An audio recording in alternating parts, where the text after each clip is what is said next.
So we must be very careful of who we take or go to as someone that can help with mental health. Now, the degrees and backgrounds often misinterpreted as mental health expertise are criminology. It focuses on criminal behavior and law enforcement, not therapy.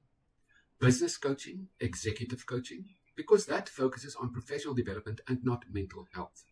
Holistic healing certifications like Reiki, energy healing, aromatherapy, which are not evidence-based medical health treatments or mental health treatments.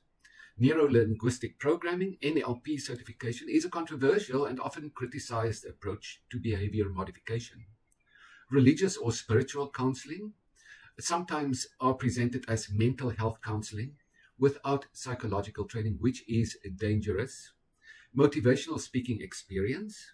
Public speaking ability does not equate to mental health expertise. Then life experience, self-taught.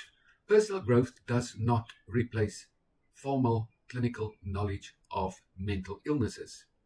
So courses to look out for are people with qualifications from Udemy, Coursera, or other online platforms, because many of them offer life coaching or counseling certificate, often completed in just a few hours. Weekend or 3-day coaching certifications. Some coaching organizations provide coaching credentials after just a few days of training. Positive psychology certification, short course, a non-clinical introduction to psychology, often mistaken for formal training. CBT or NLP practitioner certification is a few-day course claiming to teach therapeutic techniques, but lacks clinical depth. ICF, International Coaching Federation, accredited courses.